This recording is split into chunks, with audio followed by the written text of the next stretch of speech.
I'm Jesse Hardman, and I'm based in New Orleans. About 3 years ago, I moved down there, actually from here, from New York. I was down there as a reporter for Time, and I was covering, post-Katrina realities there. And I saw a lot of things that I'd seen in other countries. And the public radio station there happened to have gotten a grant around 2011 or 12 to start a news department, something they didn't have before. So the person they hired as the news director, Eve Tro, and I started talking about, well, how do you cover a city without any reporters? Because it was just her, just a news director.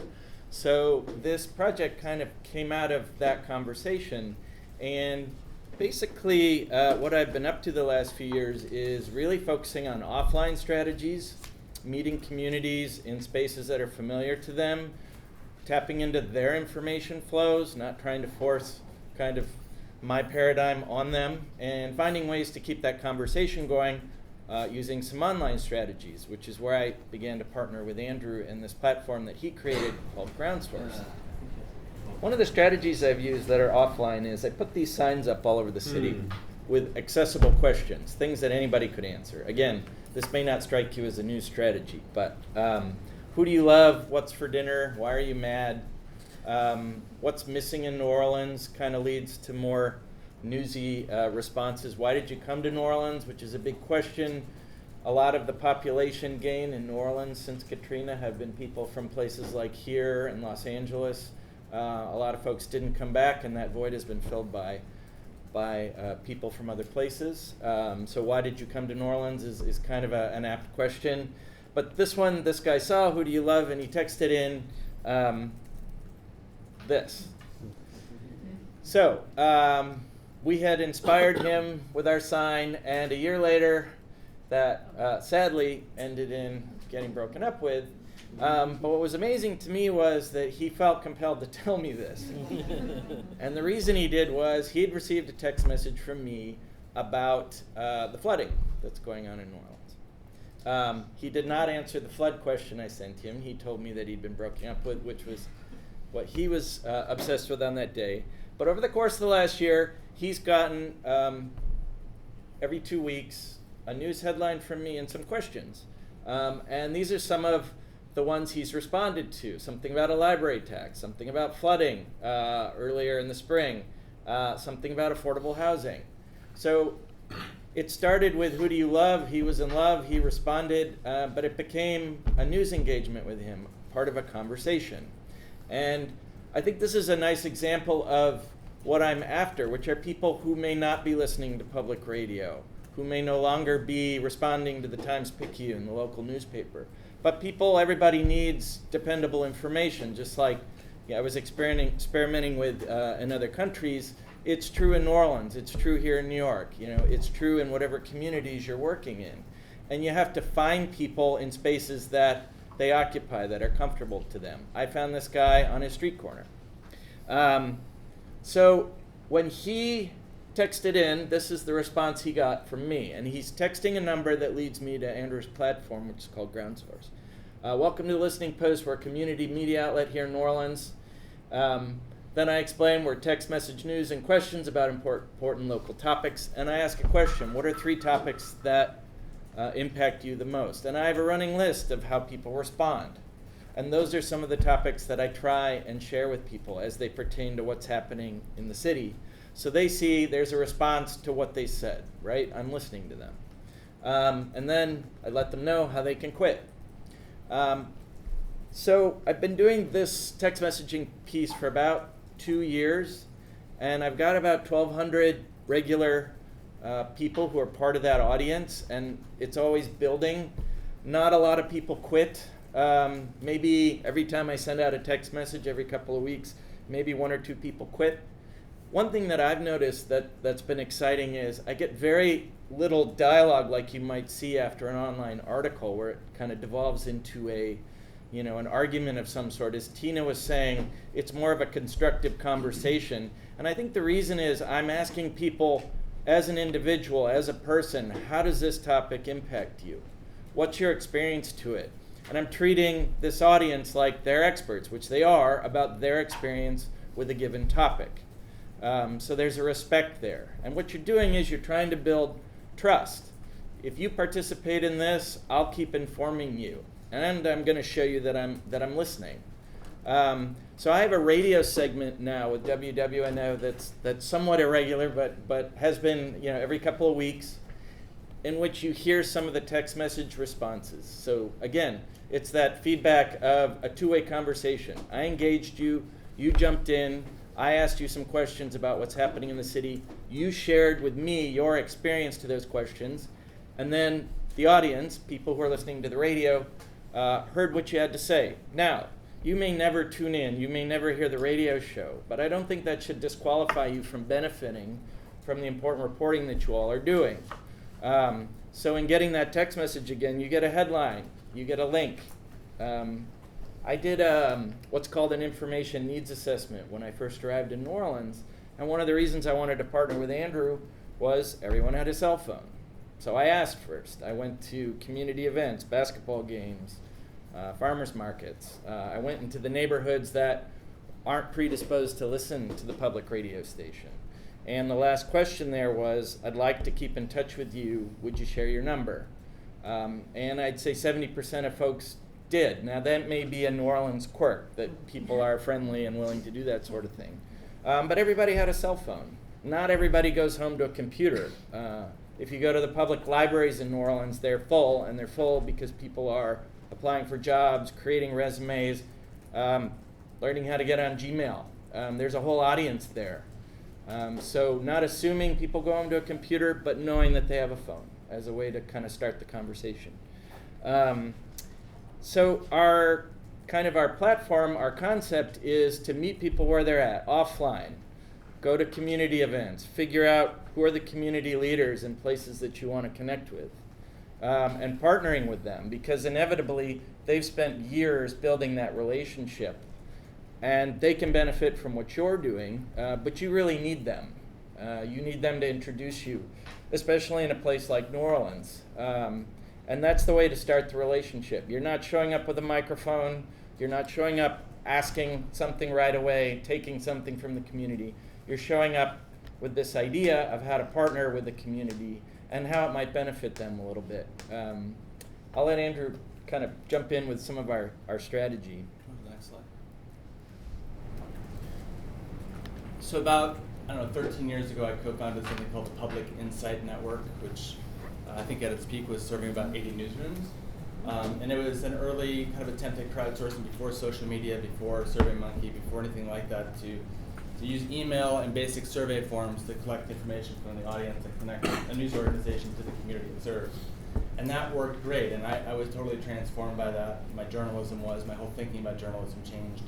But also the critique we heard from a lot of newsrooms was this is great at engaging people who are already highly engaged, or people who are inclined to step forward or feel like they're articulate or feel like they have a story to tell, or even have the time to sit down at their computer and tap out a story, which ended up being quite a lot of people, but it really kind of rankled me and kind of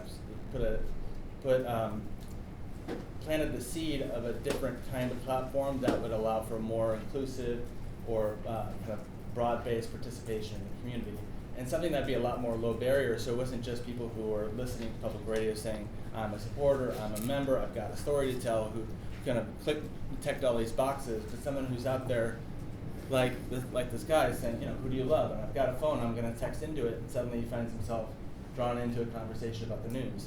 So GroundSource was designed to be a low barrier way into the conversation with the news organization, and it just starts with a phone number. People text in a keyword, or they don't have to text in a keyword, but they text the phone number, and then someone's on the other end, like Jesse, listening and communicating with them and building that conversation over time. So there's lots of different applications, and not just for low-income communities, but for any context in which you need to sustain a conversation with the community, people, and phones make sense to do that. So the model in Listening Post, just to be clear, is an application of GroundSource. It is not the same thing as GroundSource. But I was really inspired by the work that Jesse was doing in New Orleans. And joining us today, too, is Burgess Brown. He and I collaborated building a Listening Post in Macon, Georgia, where I was living until about 2 months ago. And really wanted to see firsthand and work firsthand at building one of these communities ourselves. And talking to the community, walking around neighborhoods we'd never been in before, or news organizations didn't spend a lot of time in, listening to people and building that conversation. And over the course of, 6 to 9 months, I think we built a community of about 1,600 people who are now contributing to the news. There's some question as to whether this project lives at the public radio station or not. But we saw it every day that if you send people a message, if it's relevant, if it's got a question attached to it, there's a high likelihood that they're going to respond, and there's a 96% chance that they'll actually read the thing. Whereas email, you'll probably get, on average, if you're good, 35% open rates, and response rates of maybe 1 to 5%. We found in New Orleans that response rates can get anywhere from 10% and upwards. And Jesse, in the case of New Orleans, is hearing from every part of the community. So the model so the technology is useful, but without a framework to wrap around it or to use it, it doesn't work very well. And I think that's the case with any technology. So it's both the technology, but also a way to think about how you do outreach, how do you create that conversation. So this is the model that we've kind of distilled out of both New Orleans and Macon, and now there's a listening post in New Jersey, and a few kind of listening post lights in North Dakota and the Southwest, one working with solutions journalism. But the whole idea is that the conversation, if you look at kind of starting with the questions go into a feed, that the feed can be published online. Jesse publishes the feed, he gets out of GroundSource on a Tumblr. We also have an embeddable feed, so if you want to press publish from our platform, it'll show up in an iframe and you can drop that into your page and make it look like your page.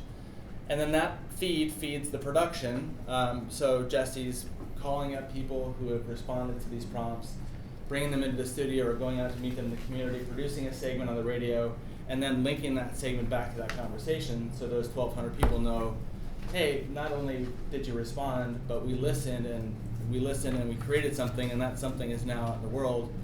I think ideally too, this links to people in the community who are making decisions about that community's future. So if it's just people talking to the news organization, that's one thing, raising awareness, but if we're talking about the things we're talking about today, which is solutions, that's got to involve people who are actually involved in making policy change. So if you can reflect to people making policy change the voice of a community, that has incredible power. I mean, even people who are in the positions where they should be tapped into the pulse of their community very frequently aren't. And if you hear them talking about public participation or public feedback, we found in a lot of cases they're checking a public feedback box. They had a public meeting, 4 people showed up, and that was the extent of their public participation. And those people who show up at meetings tend to have time on their hands, some of the same problems we have with commenting and other forms of participation. So if you can show, like Jesse did a prompt on affordable housing, heard from every neighborhood in New Orleans? Yeah, I'll show you some of the results okay, from you'll get to that. But then that is incredibly useful information that feed can be sent to the mayor, that feed can be sent to a housing group. I mean, that feed of what the community is thinking about is incredibly important. So linking it to the policy change or policy making piece of the community is important. And then, of course, feeds back into news and feeds back into questions. So we found that this cycle works very well. It's every community is different. Signs saying, who do you love in Minneapolis, which is where I live, may not work as well as they do in New Orleans.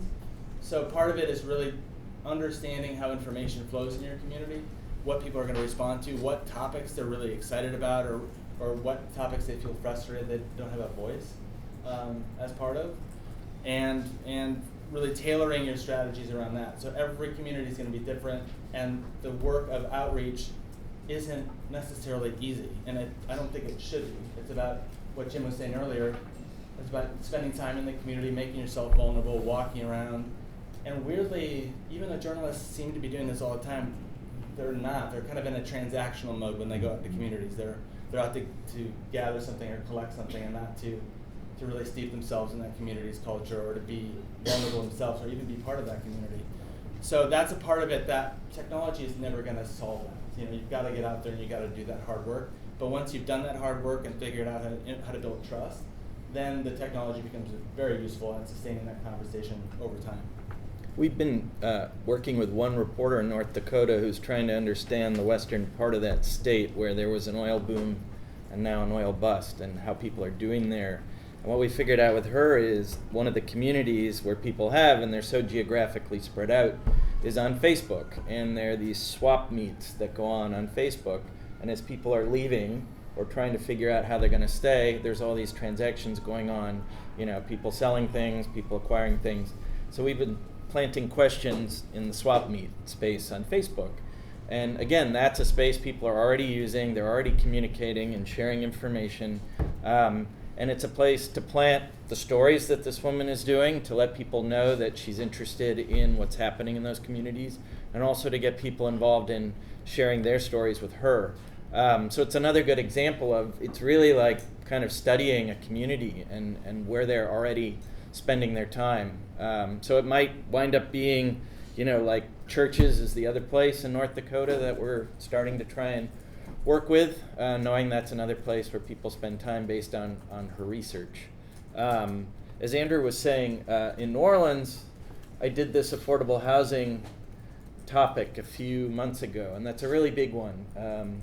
Airbnb has come into New Orleans and taken a lot of properties offline that people normally would be renting, and also there's still a ton of blight. Thousands of homes are still blighted in New Orleans, so they're not usable at the moment. And as new people move in and the property values go up, folks who've never lived anywhere else are starting to find themselves priced out. So what I wanted to understand a little bit better was, who are those folks? And there's this, this is Tony Jack and her husband, and I did not know her 2 months ago. I was not aware that she was part of my project. That's what's interesting about it. She's participating in a way through her cell phone, but she responded in a way that made me want to reach out to her. So this is the survey. This is what you'd see on your phone. So there's a headline, listening post, around 60% of New Orleans residents spend more on housing than they can afford. And there's a link to a study about that if you want to know more. And then I asked people, what neighborhood do you stay in? And that's a really interesting phrase, something I did not know before I moved there. You don't ask people where they live, you ask where they stay. That's a traditional thing, but it's also a post-Katrina thing in that people are still living between houses and relatives. And when I did my information needs assessment and I asked people very basic questions about where they were in the city, the first iteration of that assessment said, where do you live? And nobody was filling it out.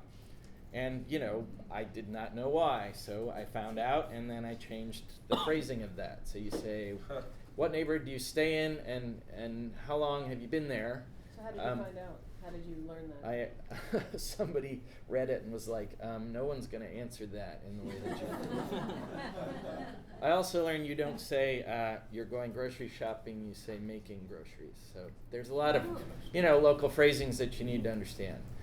Do you rent or own, and how much of your monthly income goes to housing, insurance, utilities? Now that leads back to this statistic that 60% of residents spend more on their housing. That's what I'm trying to confirm. And I always throw in an anecdotal question because I really want to get at people's experiences. And as a public radio person, you want a story. So if you had to move tomorrow, what would you miss the most about your current community? And that gets at this idea of both for the people who are in that position, but also for the people who aren't, so they can get a sense of what would that feel like, What if that was my reality? And then I lead people back to where they can hear and see the responses. So Tony wrote New Orleans East. She spends 80% of her income on housing. But the reason I reached out to her was because she said if she had to move tomorrow, what would she miss? She'd miss the location of her church, park with a pool, and a library. New Orleans East is known for carjackings, murder.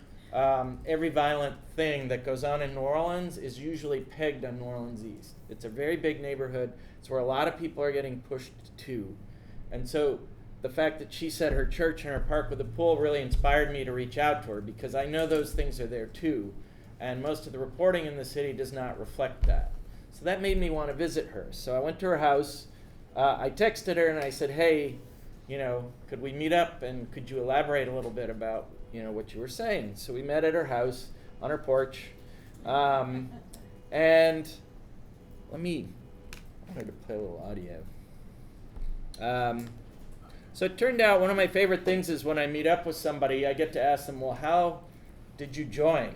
Like, how did you find me? And she told me that she heard me on the radio. She heard this. That's it for this week. I'm Jesse Hardman, and this is the Listening Post. If you'd like to join the project, text the word hello to 504-303-4348. Our microphone is your microphone, New Orleans. We'll see you next time. So she heard me read the number. I told her to text hello. She did it. And she'd been participating for about a year.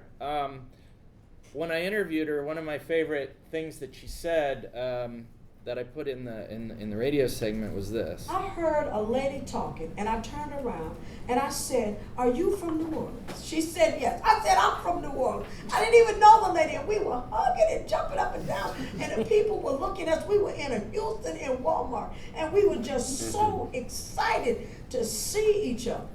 And that's the thing about being here in this city.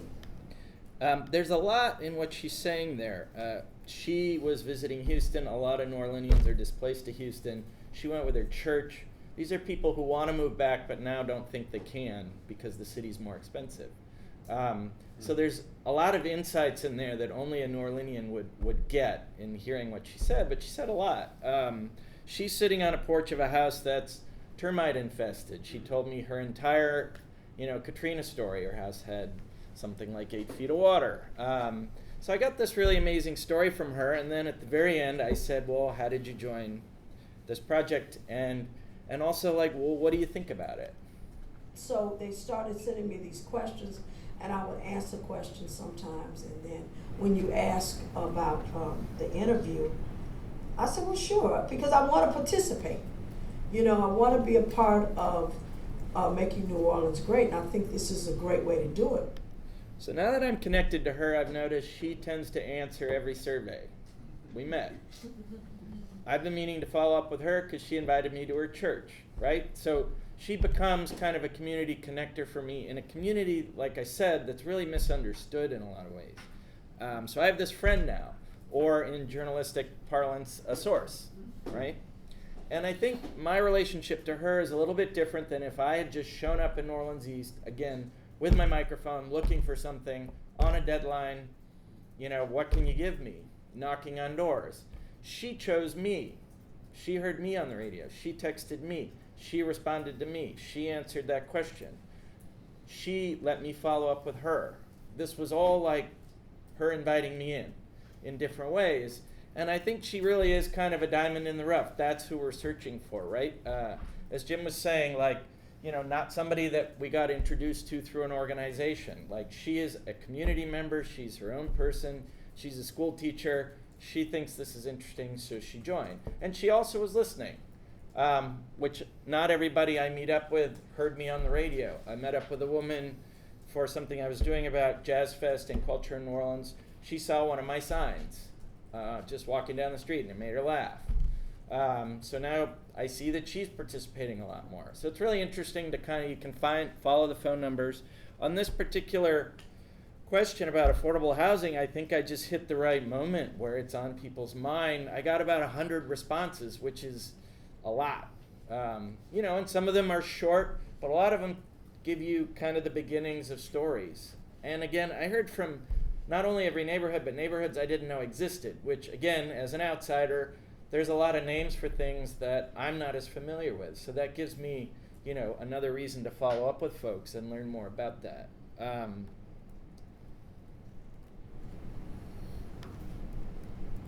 So that became a radio segment. Again, we're completing the feedback loop where you're sharing what people share with you, and people hear that, and they hear that they were listened to. And I usually include in the radio segment, some parts of journalism, experts, other folks in the city. So what you're doing is you're kind of balancing these community voices with the official voices. Sometimes I'll take the questions that people send me or the comments to a city council person and just interview them using questions that people gave me. And again, I can show them, hey, look, I went to, council member Cantrell, your question was included, this is what she said. I also, a different part of this project is an actual listening post. So there's this tree is a bonsai tree that a local artist made for me. And again, this is a New Orleans thing. It's kind of Mardi Gras-like. People like fantastical things. The owl there on the left is the microphone. And embedded in the tree is a digital recorder. And Tascam makes this really cool foot pedal that mostly is used by musicians, but it's a bigger target than somebody operating a digital recorder. So I painted the middle green and the left side red, and there's instructions. You hit green to record and red when you're done, and the questions are up next to the listening post. The more modern version is this thing here. It looks more like something you'd see at a museum. It's at a Whole Foods here. And on the left, it explains what the project is. And on the right, you see the questions, which again change every 2 weeks just with the text messages. And it tells you how to operate it. And so that's up in the lobby of a Whole Foods in a community, a new Whole Foods in a New Orleans community. And the idea, again, is that you're pairing offline with online, right? So different people might use the listening post recording device than people might respond on text message. Can I ask a question? Yep. So we have a thing called the talk box, which looks like a phone booth as opposed to a bonsai tree with an owl. And I love it. Beautiful. I think our experience has been that we have to have like a person standing with it saying, "Go talk to the talk box." Yeah. So you have that. Your TalkBox folks came to visit me before they finished Yeah. designing it and asked me that question. It helps. Like I was using, Bard College has a early college program in New Orleans, and so I was kind of using those kids to help me out, especially in communities where they live. So they were doing that a little bit. I have found if you hit the right questions, you do get decent responses. It's not like there's a line out the door. I think it has more to do with partnering with somebody in a space that you know people are going to be in. So I partner a lot with the public library, and there's some really interesting ones around the city. So I think it's a combination of, yes, you're right, it helps sometimes to have people invite somebody in, but when I don't have that, I do get responses. Location, and on Saturday, the National Parks people have a little site in the French Quarter in New Orleans, and they're celebrating the centennial of the national parks. And they called me up and they said, we'd love to have a listening post, and we want it to have questions that pertain to snowballs, which is the New Orleans version of a snow cone. And snowball stands are very kind of ubiquitous. Each neighborhood has one. You know the snowball lady. They also sell stuff like pig's feet, and it's very local. And so we're partnering, and they're having this whole like event around it, and the listening post will be there. And so there'll be like a ready-made audience. So I also try and partner with organizations that are having events. And as Andrew was saying, then some of that content can get used on the air. Some of it is just great for them to have, but you begin to have a partnership, all over the city with folks like that. And what was cool is they kind of viewed me, they'd seen me at the library, they'd seen the tree, and they liked it, and they saw it as something that might, be a good element to something that they were doing. And I really liked that they identified that, that this is kind of a community partnership. So these are a couple of my signs. I found that "Why Are You Mad" works better than "What Do Jails and Prisons Do?" But I will say, if you put something newsier up there, you might get fewer responses. But I will say, I do think it serves as a kind of headline. I think that there's something valuable in simply asking the question and seeing that on your street corner. Mm-hmm. My sense is, hey, somebody took the time, to come over to my neighborhood and ask me a question. That's just from anecdotal feedback. Some of my signs, most of these were put up a year ago. Most of them are now souvenirs in people's homes, which I'm totally fine with. There are a few that are still out there, and I can put more up. Again, New Orleans is unique in that I asked the city council, if I could have permission to do the signs, and the comment back was, well, there is an ordinance, but nobody enforces it. And I also, the signs came out of, there are signs all over New Orleans. We buy houses, people looking for work, post-Katrina signs because street signs disappeared. So there is this culture of signs. And again, as Andrew was saying, we're trying to listen to what we see in neighborhoods that have already been accepted. So this is actually a reflection of something you see. Burgess visited me in July, and you kind of noted, yeah, there are signs everywhere. So it shouldn't seem like something people haven't seen before, but should stand out in a way that, kind of gets their attention. And I think one of the benefits of putting them up on a street corner instead of, say, on a bulletin board at a grocery store is that it stands alone. I've tried that as well, and I found that bulletin boards are still used depending on your community, but there's a lot of competing attention there. So this kind of stands out in its way. So we wanted to invite you all to start working on your listening post, and I know there's multiple people from organizations here, so if you want to sit next to each other and work on this. But we wanted to give you like 15 minutes to do some of our steps. I'll let Andrew run you through it.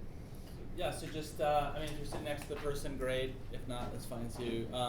Just pull out a piece of paper and just go through each of these steps and talk about a community or neighborhood that you want to have a better, stronger connection to. And it doesn't have to be if you're thinking nationally or if you don't have a geographic focus to what you're doing, thinking about a community in terms of how it's defined. How do you create a conversation with those people? Where's the conversation already taking place? Whether that's physically in a meeting spot or a community center or online. Pick a topic. Ideally, this is stuff you do after you do some sort of research on that community, but pick a topic that you think would really spark conversation with that community and form some questions. You saw Jesse have and we can put those back up if you want, but we spend a lot of time crafting questions that we think will get people to respond.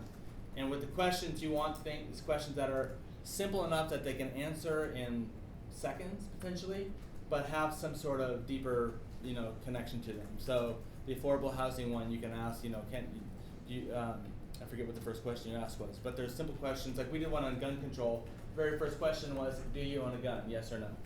And then the second question was what in your experience shapes your attitude towards guns?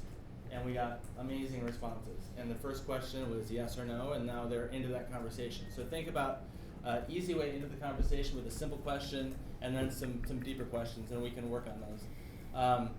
And then think of how you want to loop back to the community, how you want to, where all that listening and all that material will go, and how you want it to inform your work, and then how you want to reflect it back to the community. So just jot down some notes, kind of think through each of these questions. I think we'll take about 10 minutes, actually less than that. Let's give 7-8 minutes for this, and then we'll kind of unpack some of that, and then we'll take some questions. Sound good? Where somebody votes.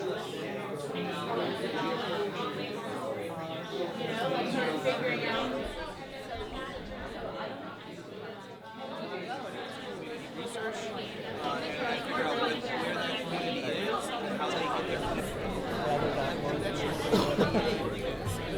there. So we wanted to get two folks to volunteer. Everybody's attention, please, on these guys.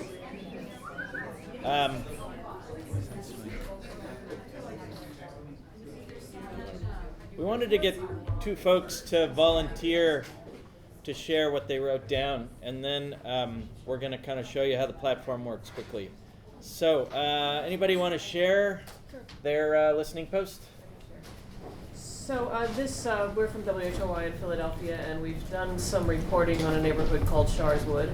And in that neighborhood, Philadelphia Housing Authority is knocking down traditional big projects, apartment buildings, and rebuilding affordable housing. And doing eminent domain, taking homes, and so it's a very big deal. They're also the Philadelphia Housing Authority is also going to open up their own office in the neighborhood. So lots of changes. Some of them resisted, some of them unpleasant, some of them maybe in the long run very good. But this would be a great way to get at that question. So, what do you want to know? What questions we're thinking of asking? What's kind of one way you think you could tap into an existing kind of community conversation space, or yeah? There's a community garden that we've reported on because it was controversial and they had to change locations because of all this eminent domain stuff. So that's a gathering place for the community. It's outdoors, so obviously winter might not be a great time for that. But just the telephone pole thing too, because people do walk around. Yeah. And what kind of questions would you want to engage them with? We have 4 ideas. The last one's kind of quirky. One is, are you benefiting from the changes in the housing in your neighborhood? Do you like the fact that the housing authority is opening up an office in your neighborhood, and why? How has the neighborhood changed in the last few months? And then what would an ideal neighbor or neighbor's house be for you? Yeah, I like that last one a lot. Yeah. Because that gets at people kind of dreaming up a solution, you know. Right, and it might be just some funny kind of entertaining answers. I just taught a class at the Journalism School of Columbia, and the students were supposed to go out and get Vox Pop. And one of the questions the student came up with was, if you woke up and you had the opposite gender, what would be the first thing you'd do? And, you know, talk about not being able to predict an answer. They were all pretty hilarious. Yeah. So I just And like these insightful. offbeat questions that get, you know, kind of surprise people. Yeah, you're right, because, you know, kind of catching a fish to start out, however you can do that, is really the goal, and then how do you keep that conversation going? So, yeah, that sounds great. One other group want to share their listening post idea? Sure, we can. Great. Yeah, WMU. So there's a community called Prince George's County that is majority Black and yet very few public radio listeners, highly educated, highly affluent. And we've been working to develop better relationships in that community. So one topic that came up, and there were several to choose from, what was just the history of relationships with police in that particular area. So we, in getting at kind of the question of policing and attitudes about policing, we sort of started with questions that were more specific to that, but it seems like we kind of evolved in a direction that took us more and more abstract, actually, and more kind of like to the essentials. So it started out with, do you love or hate the police? Do you know your police officer's first name? Do you know a cop? Are you on parole? But then we kind of evolved towards broader, do you like living here? Do you feel safe? What are you afraid of? Are you happy? What do you wish was different? And then also, do you listen to the radio? Burgess actually did a Do You Listen to Public Radio, right, in Georgia, and got some interesting data. What did you? Yeah, it was, I mean, we've got probably 1,600 people that we're communicating with every week or 2 weeks, and we asked them about their public radio consumption in a kind of informal way, but it was kind of split right down the middle of people saying, I've never heard of this radio station, what is this? And people saying, you know, people in East Macon don't listen to public radio, they don't listen to NPR, and then really, really avid listeners who say, I listen 24/7, and I would like to see, like, we asked also about how, if the radio station represented their personal experience in Macon, and a lot of the really avid listeners said, yes, but my experience is not the experience of everyone in Macon. And I'd like to hear more from people of color and lower income people. So it was like this perfect thing to take to CPB and say, your avid listeners want this, and then you've got this huge untapped group that, and also people who weren't listening were asking how to listen. I said, what's the best time to listen? Can I listen online? So we were able to actually connect them to the radio station as well.